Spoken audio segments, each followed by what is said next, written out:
Few artists are able to remain relevant and continue to make relatable music and remain consistent with their craft. This is something I feel Beyonce doesn't really feel the pressure of. Hey there, my name is Judge Prime and welcome to Prime Music.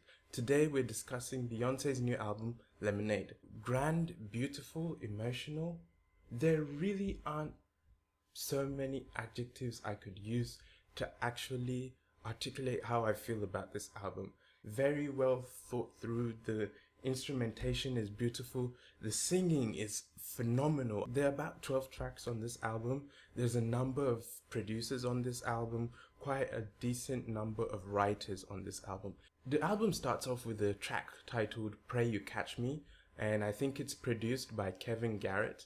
It's a very quiet, very somber song.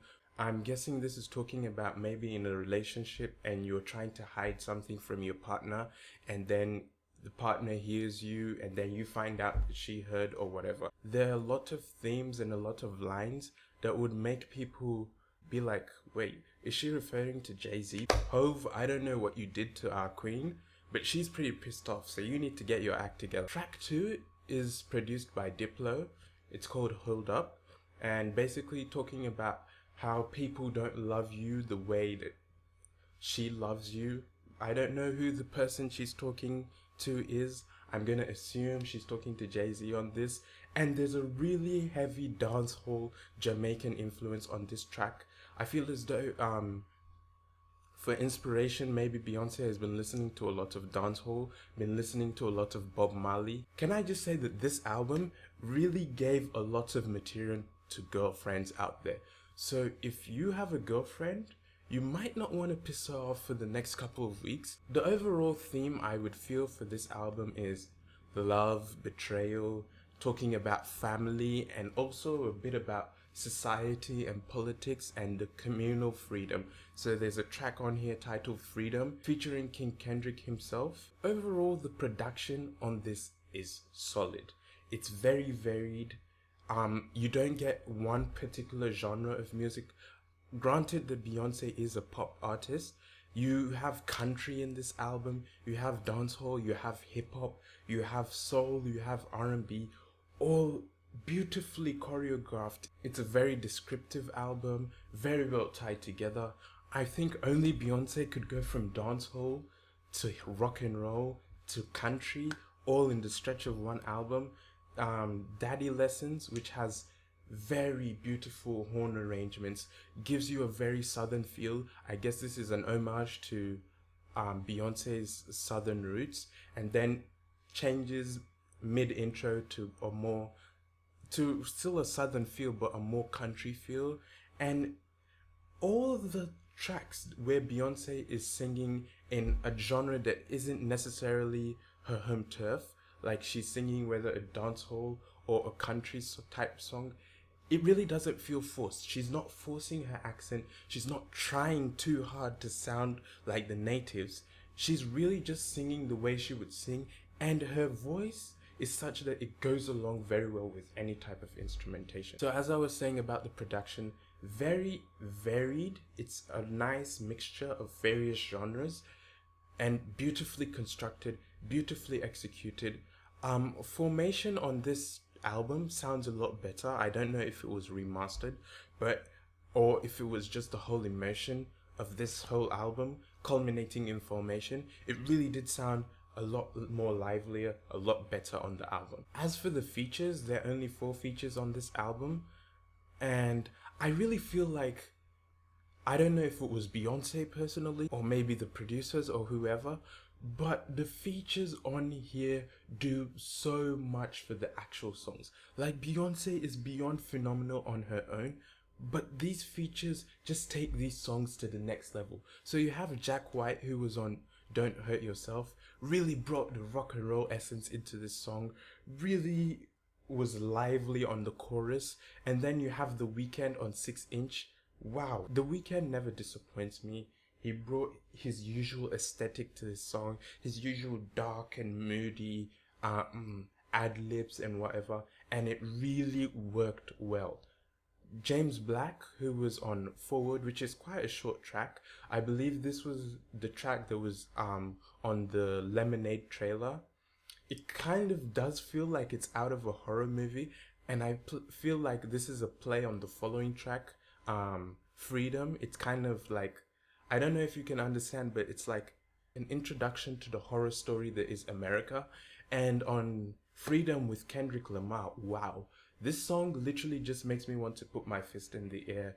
It's talking about, you know, how people are, how African Americans, I'm guessing, are not truly free in American society. It really does feel like a resistance song. I feel like whether it be Black Lives Matter or whatever will be playing this song. It really does feel very political, very inspirational. And Kendrick Lamar, wow, his lyrics on this, talking about meditating for practice and how Channel 9 News is telling him that he's moving backwards. I think this is another jab at various news agencies talking about how controversial he is with songs like Alright and his Grammy Awards performances, and how he's moving America backwards. And he's just like, they're just making misleading statements about himself. What do they want from him? Do they want him to speak the truth? Because he's an artist that's going to talk about what he feels is true. I enjoyed the tracks. I enjoyed the features. The vocalization on this is some of the best vocalization I've heard out of any artist. Beyonce does very well to bring in her raw emotion on all of these songs. You really feel like it's coming from a genuine place. You really feel like she has some sort of attachment to these lyrics, and it wasn't forced. It was very grand, it was very personal, and it was simply sensational. I feel as though Beyonce is just being her inspirational and motivational figure like self, being an inspirational figure for women across the world, talking about being independent, talking about how men ain't shit. And yeah, this album, inspirational, emotional, beautiful, funky, it's just so much emotion. And I really feel like you have to listen to this album yourself and draw whatever you can from it. I drew a lot of emotion from it. I drew a lot of, you know, inspiration from it. She was talking about winners don't quit on themselves. That's a really inspirational line to keep with yourself. And yeah, this was just a sensational album. I can't give this album enough praise.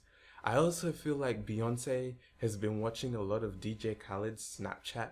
She's talking about playing yourself, and I believe DJ Khaled is going to open for her Formation tour. And yeah, so Jay-Z, Hove, we need an album. We need answers. Yeah, those are my thoughts on this album. So beautifully executed, very cohesive, great instrumentation, great vocals. All the features on here are superb.